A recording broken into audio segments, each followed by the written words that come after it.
The menu hit the table too hard. September 14th, 1968. Betty's Diner, Tupelo, Mississippi. Population 18,000. The kind of town where everyone knew everyone, where change came slow as winter thaw, where the past held on with both hands and refused to let go. Muhammad Ali sat in booth 7 near the window. At 26 years old, he looked tired in a way that had nothing to do with sleep. 16 months since the government had stripped his boxing license. 16 months since they'd taken his heavyweight title.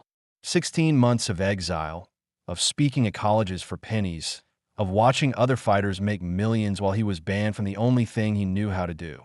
Before we continue with the story, you can support us by subscribing to the channel and liking the video. Don't forget to write in the comments where you're watching from and how old you are. Let's continue. You've been driving from Memphis to Birmingham. A speaking engagement at Miles College. The car had overheated outside Tupelo. Mechanic said it would take 2 hours to fix. Ollie had walked down Main Street looking for somewhere to eat. Betty's Diner had looked safe enough. Chrome and vinyl. Red checkered curtains. The smell of coffee and bacon grease. The kind of place that served breakfast all day and made you feel like you'd stepped into a Norman Rockwell painting. But Norman Rockwell had never painted a black man in Mississippi in 1968. The diner had gone quiet when Ollie walked in. 20 customers, all white, all staring. Some recognized him. The most famous face in sports, maybe in America. Others just saw a black man in a white space and knew something was wrong with this picture. Ollie had sat down anyway. Booth 7. Picked up the laminated menu. Studied it like he was actually going to get to order. The waiter who approached was maybe 19 years old. Thin, blonde hair slicked back with too much pomade. Pimples on his chin. Wearing a white shirt and black bow tie and an expression that said he'd rather be anywhere else. His name tag read Gary. Gary had placed the menu on the table without looking at Ollie. Placed it too hard. Made it slap against the Formica surface. A small act of aggression disguised as service. "We don't serve your kind here," Gary said. His voice was quiet, but every person in the diner heard it, because they'd all been waiting for it, holding their breath, wondering who would say it first. Ollie looked up from the menu, looked at Gary, at the pimples, at the bow tie, at the face of a teenager who'd learned hate from somewhere and now had the opportunity to use it. "What kind is that?" Ollie asked calmly. Gary's face flushed red. "You know what kind. We serve whites only. No coloreds. Says so right there on the door." Ollie glanced at the door. Sure enough, there was a small sign in the window. Faded, hand-lettered, white customers only. The Civil Rights Act of 1964 had made such signs illegal 4 years ago. But in Tupelo, Mississippi, apparently nobody had gotten the memo. Or more likely, nobody cared. "I must have missed the sign," Ollie said. "Bad eyes. All those punches." A few people in the diner laughed nervously. Gary didn't. "Well, you can see it now. So you need to leave." "I'm hungry," Ollie said simply. "Just want some eggs and toast." "I'll pay. I've got money." "Don't matter if you got money. We don't serve coloreds. Restaurant policy." The word coloreds hung in the air like smoke. Old language. Jim Crow language. The language of a past that was supposed to be over, but clearly wasn't. Ollie set down the menu carefully, folded his hands on the table, and said something that made Gary take a step back. "I'm Muhammad Ali. You know who I am?" "Yeah, I know who you are. Cassius Clay. The boxer who wouldn't fight for his country. Who turned Muslim." "Who?" "Muhammad Ali." Ollie corrected gently. "Not Cassius Clay. And yes, I'm the boxer who wouldn't fight in Vietnam. The boxer who stood up to the United States government and lost everything. My title, my license, my prime years. I gave up millions of dollars because I believed in something." He paused. "Let that sink in. And you think I'm going to leave this diner because a 19-year-old kid tells me I'm not welcome? You think after everything I've been through, after standing up to the entire country, I'm scared of you?" Gary's mouth opened, closed. He looked around the diner for support. Found none. People were watching, but nobody was helping. From the kitchen, a voice called out, "Gary, what's the holdup?" An older woman emerged. Maybe 55. Blonde hair going gray. Floral dress. Apron that said Betty in cursive. The owner. She saw Ollie. Her face went hard. Is there a problem here? Betty asked, but she was looking at Ollie, not Gary. This man wants to order, Gary said. I told him we don't serve coloreds, but he won't leave. Betty walked over to the booth, stood next to Gary. Two white people united in the mission of making Muhammad Ali leave their restaurant.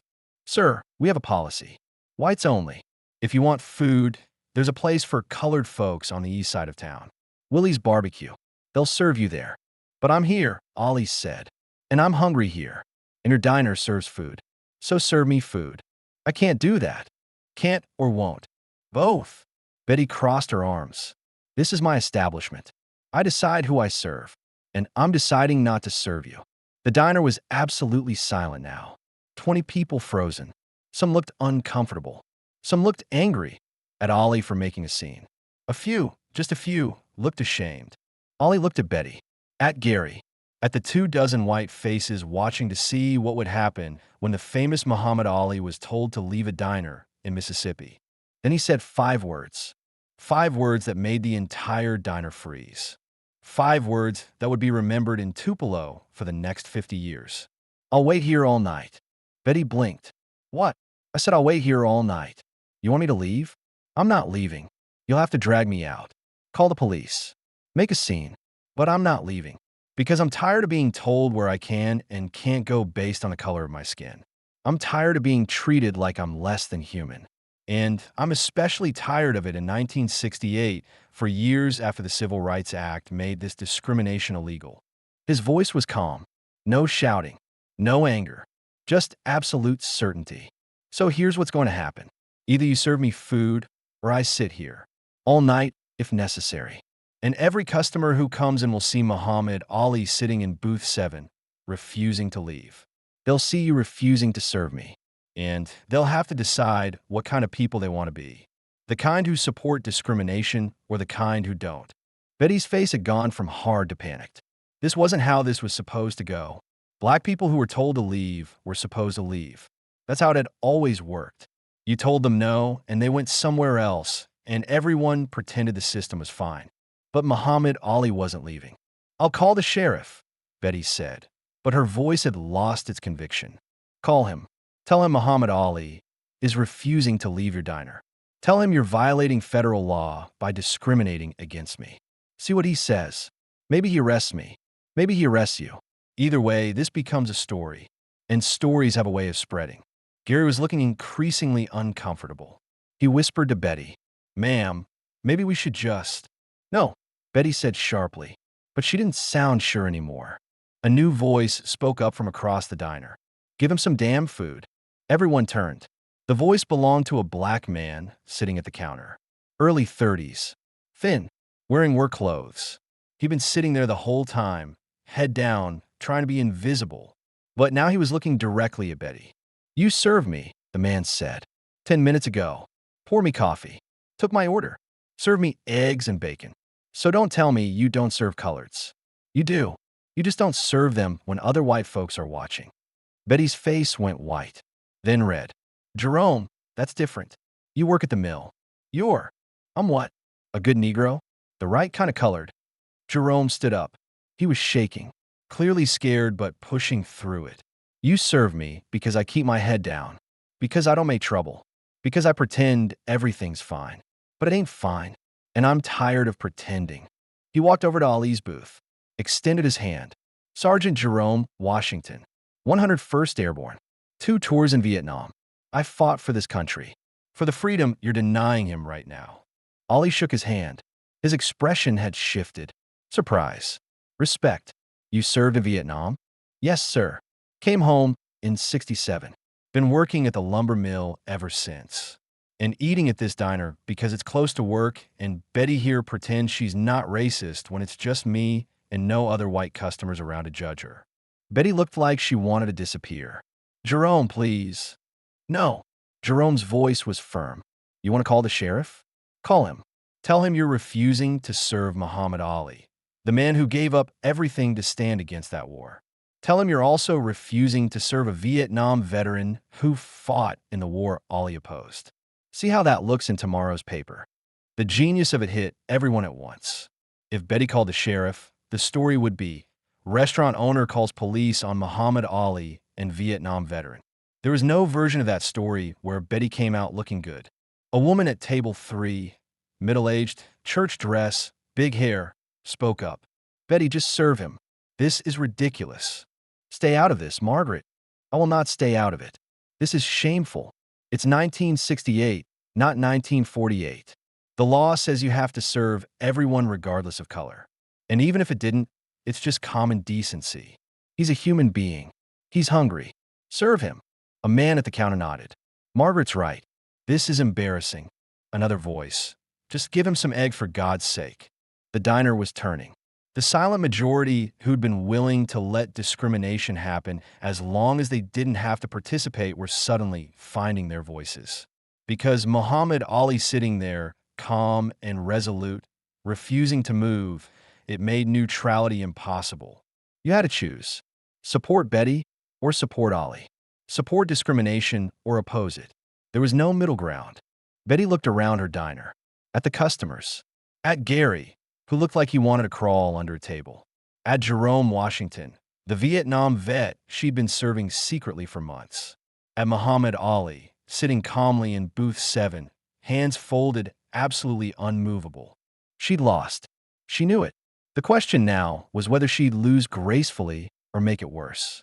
Gary, she said finally, her voice tight. Take his order. Gary stared at her. But you said. I know what I said. Now I'm saying something different. Take his order. Gary looked at Ollie. Ollie looked at the menu. I'll have 2 eggs over easy. Toast. Coffee. Hash browns if you've got them. We got them. Gary mumbled. Good. Thank you. Gary walked away. Betty stood there for a moment longer, not looking at Ollie. Then she walked back to the kitchen without another word. The diner slowly returned to life. Conversations resumed. Forks clinked. The cook shouted something about an order being up. But everything had changed. Everyone in that diner knew they'd just witnessed something. A line had been crossed, or maybe it had been erased. Hard to tell which. Jerome Washington sat down across from Ollie. Uninvited, but welcome. You mind? Not at all. Sit. They sat together. The famous boxer and the unknown veteran. Both of them black men in Mississippi in 1968. Both of them tired of being told where they belonged. I want to tell you something, Jerome said. When you refused the draft, I was angry at you. Thought you were a coward. Thought you should serve like the rest of us. I was wrong. Ollie looked at him. You served. That's not wrong. No, but judging you was wrong. I went to Vietnam because I thought it was my duty. You refused because you thought it was wrong. We both did what we believed. That's all any man can do. You weren't angry that I stayed home while you fought. I was, but not anymore. Because being over there, seeing what that war actually was, I understood. You were right. It was wrong. We were killing people who'd done nothing to us. Watching friends die for nothing. And you saw that before the rest of us did. That takes something. Ali's eyes were wet. Thank you for saying that. Thank you for staying in this booth. I've been eating here for 6 months. Betty serves me when it's just me. But if another black person comes in, she tells them to leave. And I let her, because I needed the convenience, because I was scared of losing access. But watching you sit there, refusing to move, I realized I've been letting her get away with it. Been complicit. You're not complicit. You're surviving. Maybe. But there's a difference between surviving and living. And I'm tired of just surviving. They talked for the next 20 minutes. About Vietnam. About boxing. About being black in America in 1968. About what they hoped the country would become versus what it was. Gary brought the eggs. Set them down carefully. Wouldn't make eye contact. Ollie thanked him anyway. The food was fine. Standard diner breakfast. But Ollie ate it slowly. Made a show of enjoying it. Because this wasn't just about being hungry. This was about claiming space. About refusing to accept that any place was off limits based on skin color. When he finished, he asked for the check. Gary brought it. $2.75. Ollie pulled out a 20. Handed it to Gary. Keep the change. Gary's eyes went wide.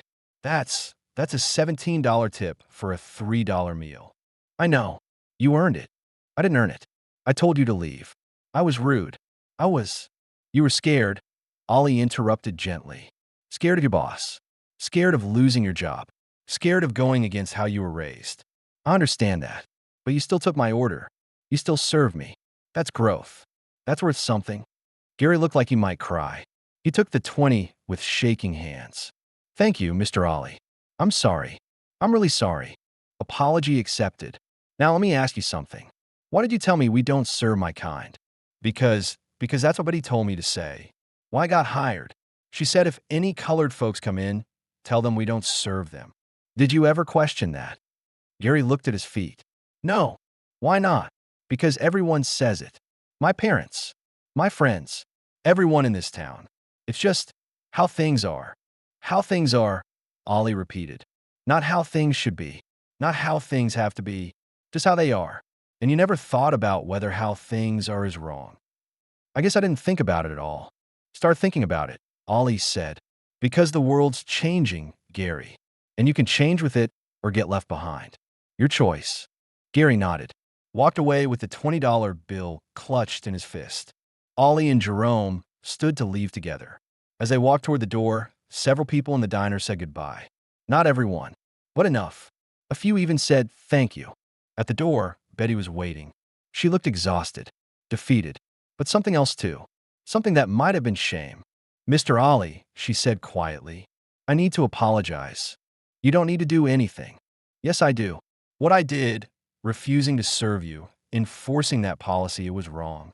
I knew it was wrong, but I did it anyway, because it's how I was raised. How everyone here was raised. But that's not an excuse. Wrong is wrong. She pulled the white customer's only sign off the door, tore it in half. This is done.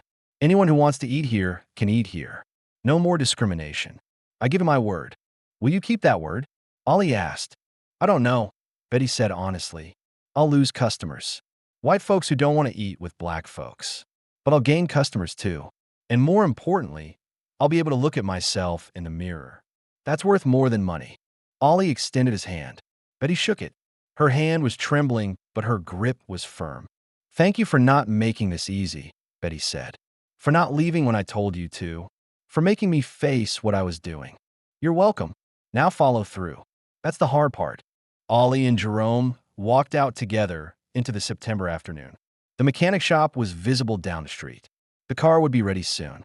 Ollie would drive to Birmingham, give his speech, continue his exile from boxing, continue fighting different fights. But something had shifted. In Betty's diner, in Tupelo, Mississippi, a small crack in the old order. A moment when enough people had said, this is wrong. That wrong couldn't continue unchallenged. Muhammad Ali left Tupelo that afternoon, but the story didn't leave with him. By evening, everyone in town had heard about it. Muhammad Ali sitting in Betty's diner, refusing to leave. Betty eventually serving him. The white customer's only sign coming down. Reactions were mixed. Some white residents were furious. Called Betty a race traitor. Said they'd never eat at her diner again. Spray-painted slurs on her windows. Made threatening phone calls. But others, quietly, privately, told Betty they respected what she'd done. That the old ways needed to die. That was time. And black residents of Tupelo started coming to Betty's diner, testing whether the policy had really changed, whether they'd be served. Betty kept her word. Served everyone. Lost some customers. Gained others. The diner survived. Gary, the young waiter, quit 3 weeks later. Moved to Memphis. Started college. Years later, he'd tell people that serving Muhammad Ali had been the moment he'd started questioning everything he'd been taught. That it had been the beginning of becoming a different person than his parents. Jerome Washington continued eating at Betty's diner. Brought other black veterans. They became regulars. Created a space where they could sit together, swap stories, exist in public without fear. And Muhammad Ali never forgot Tupelo. In interviews over the years, when asked about his exile from boxing, he'd sometimes mention a diner in Mississippi where they tried to kick me out, but I refused to leave. In 1974, after Ali had reclaimed his heavyweight title from George Foreman, he received a letter from Tupelo. From Betty. She wrote, Mr. Ali, you probably don't remember me, but you came to my diner 6 years ago and changed it. Changed me. I wanted you to know that we've served everyone, black, white, anyone, every day since. I lost some customers, but I gained my self-respect. Thank you for not leaving when I told you to. Thank you for making me face what I was. Betty, Ollie wrote back, I remember, and I'm proud of you. It takes courage to change, to admit you were wrong and become better. You did that. That's worth celebrating. Keep serving everyone. Keep being the person you became that day. Muhammad Ali. The letters were exchanged a few more times over the years. Updates on the diner. News about Ali's fights. A connection maintained between a boxer and a diner owner who'd both learned something in September 1968. Betty's diner stayed open until 1989 when Betty retired and sold it. The new owner kept the integrated policy. By then, it wasn't remarkable anymore, just normal. Gary, the waiter, became a civil rights lawyer, specialized in discrimination cases. When asked why, he'd tell the story of serving Muhammad Ali, of being complicit in racism until he was forced to question it. I was 19 and ignorant, he'd say. Ali made me less ignorant, changed the trajectory of my life. Jerome Washington lived in Tupelo until his death in 2003. He became a community organizer, worked on voting rights, school integration, police accountability. At his funeral, his son told the story of the day Jerome had stood up to Betty and defended Muhammad Ali. My father was scared that day, his son said, but he stood up anyway. That's courage. That's what Ali taught him. The story of what happened at Betty's Diner became part of Tupelo's history. Not always told accurately, sometimes embellished, but remembered. In 2018, the city of Tupelo placed a historical marker at the location where Betty's Diner had stood. The marker reads, on this site in September 1968, Muhammad Ali refused to leave Betty's Diner after being told, we don't serve your kind. His 5 words, I'll wait here all night, challenged segregation and inspired change. This moment represents the countless small acts of resistance that collectively transformed the American South. The dedication ceremony was attended by Gary, now 70 years old, still practicing law, and Jerome Washington's children and grandchildren. They share their memories of that day, of the fear and the courage, of the change that had started in a diner booth. One of Jerome's granddaughters said something that captured it perfectly. My grandfather told me that Muhammad Ali taught him something that day, that refusing to move, staying put when you're told to leave, is its own kind of fighting. Sometimes the most powerful thing you can do is just sit down and say no. I'm not leaving. I belong here too. That's what Ali did. And that's what my grandfather learned to do. And that's what I try to do when I face injustice. I think of them sitting in that booth together, and I refuse to move. Muhammad Ali's 5 words, I'll wait here all night, weren't revolutionary. They weren't eloquent. They weren't poetic. They were simple, declarative, stubborn. But they worked. Because sometimes change doesn't come from grand speeches or elaborate arguments. Sometimes it comes from just refusing to accept what you're told. From sitting down when you're told to stand up. From staying when you're told to leave. From being so unmovable that everyone else has to move around you. And eventually, if you're immovable long enough, the whole world shifts. That's what happened in Betty's Diner in Tupelo, Mississippi, in September 1968. One man, one booth, 5 words, in a town that had to decide what kind of place it wanted to be. Muhammad Ali forced that decision just by refusing to leave. That's power, not the kind that knocks people down in boxing rings. The kind that makes people question what they've always accepted. The kind that creates space for others to be brave. Jerome Washington was brave because Ali was brave first. Gary questioned his beliefs because Ali wouldn't leave. Betty changed her policy because Ali made neutrality impossible. 5 words. I'll wait here all night. Sometimes that's all it takes. Sometimes refusing to move is the most powerful move you can make. The story you just heard was written by me,